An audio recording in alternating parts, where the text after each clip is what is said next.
So I've been going around and talking to many local business owners in our area.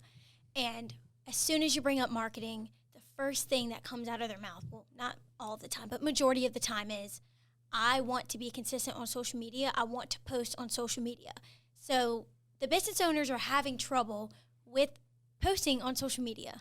I've seen this a lot too, where businesses are actually wanting to kind of pawn off the job, saying, hey, do you know somebody that can post social media spots for me? I do this all the time. I know, like with my wife's company, they're sitting there saying, Mike, do you know somebody that can post social media stuff for me? And I think the biggest issue that we talk about with this is that it's really, really hard. Social media works really well to create engagement with the people you want if you can provide value based off of what the company offers, the products and service that company offers. And it's really hard for a third party to understand those value propositions. Now, I think you had mentioned, what is value? Yeah, so let's break this down because, and I've seen it all over social media too, when people say you have to provide value with your content, what does that really mean? Provide value. You're providing a message or something that is relevant to who your audience is, to whoever you're posting. It's going to matter to them. Yeah, because I think a lot of times too, people are, I guess, they keep the information they have close to the cuff because they think, oh, somebody's going to steal my information or anything like that. And I think really they just need to put it out there, because when it's all said and done, people, like, it's funny because I have this conversation with my wife all the time. Like when, the garbage disposal just fell out from, I'm washing dishes and this garbage disposal I was like, oh, shit, what was that? And, we had the conversation. She goes, well, what do you think, what happened? What went wrong with that? I said, well, I'll tell you what happened. I installed it. That's what happened, because you watch all these videos, you kind of do all this free information, and essentially if you want it done right, a lot of times they will contact that person, that product or service. So providing the information and the understanding of how to do it makes you look like an expert. That is true value, because they'll look at it, they'll attempt it, and they'll do it themselves. That's just one example, but it could be just how to do this, or how to put on your makeup, or how to do the things. Those products are still there. I mean, you can think of a million different ways to provide value, but I think it's really, really hard for somebody that's outside of the company to do that. And I'm so glad you said this, because I feel like this is something that's misunderstood about social media and content for your business. A third party cannot truly capture your brand's messaging and how to speak directly to your audience without that close-knit relationship. They almost, not saying they have to be like in-house every day, but that has to be a close communication with whoever's doing your company's social media or your brands, because it's how can they really know how to talk to? Like, you are the expert, so nobody can say it better than you can, I agree, and I think, too, it's especially with as many voices that are out there, as many different platforms and different messages that are coming out, if you really want to stand out, to be authentic, you can only do that by being yourself. And you can't have a third party do that for you. You really do kind of need to stand out and be there. And I think to me, that's one of the passions of why I love small business so much, is because each one of them is their own fingerprint. Each one of them is a little bit different. Exactly. Yes. And having that voice, being able to, speak it the way you should in social and not have a third party do it. And we've talked about this before. The advantage you have as a small business owner is that you can almost have that direct relationship with the people that are going to be coming to your online storefront or coming into your store. And just like your story with the garbage disposal, it was almost like a quick fix.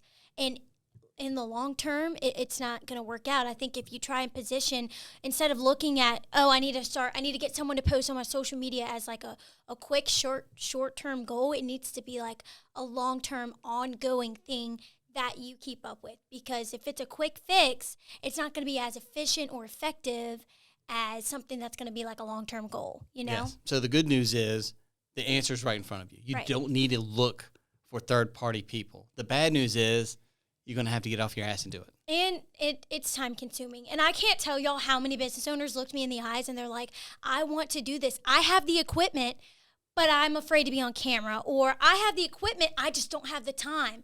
And I'm like, look, we get it. I'm like, I drag you and Sean in here to do content because it is time consuming. And when you're running the show, it's hard to set aside time like, okay, I need to film content. But there are so many ways that you can just start slowly implementing this into your daily routine, or maybe an employee that works the front desk, like have them film even just the hands. Like if somebody's giving you money or paying for whatever product you're selling, like you can film that interaction. So there's so many resources out there, and I promise you're not alone. If you're afraid of being in front of the camera, you're not alone. Like you and Sean hate being in front of the camera. Sean has gotten so much more comfortable. So I tell his testimony, I'm like, look, he would freeze up. He would almost feel like he needed a script, but I promise. Yeah, go back and watch the first videos of Sean. It looks like a deer in headlights. The more you do it, the better you get. You honestly just have to get over it. I agree, and I think a lot of times too, and Gary Vee talks about this a lot. I know I mentioned him, but it's almost like really if you look and understand what the fear is, why you don't want to be on camera. Like it's a confidence issue. What if you're afraid that somebody's going to say something to you, or what that is?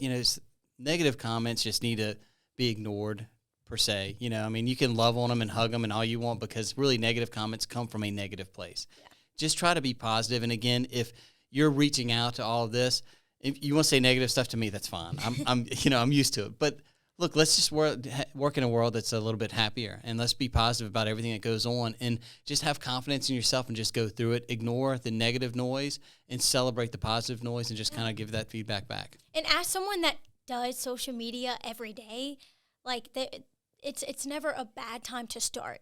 But the longer you wait, the sooner you'll regret not starting sooner, if that makes sense. Yes. So it's just like, put yourself out there. Who's going to judge you? Your closest friends? Who cares? Because it's your business, it's your passion, it's what you do. And so I think you should definitely share your story with the world. Yeah, we've had this equipment here probably a year before we hired you. And we just needed basically somebody to light a firecracker under our ass and say, hey, it's time to post. It's time to get in here. And we did. We refused to. We knew we wanted to create value with this hire. We knew you were the right fit, but we also knew if we didn't provide and sit in here with you and provide some of the knowledge that we have and get it on camera, that it wouldn't be the same. You wouldn't be successful as much. I think it would kind of hurt a little bit. And I think it has worked out dramatically well in our favor in all accounts. So. And this is like first-hand examples of the power of just getting over that fear. We've had podcast guests come in here, and they're amazed by our equipment and what it is that we're doing with our content strategy. And I look back 2 months later, I see them popping up on my For You page for Marketing Box. I'm like, look at them. They put themselves out there and started creating content, and it's amazing. All they had to do was, I think, maybe see somebody else that they know doing it, and they're like, oh, I can do this too.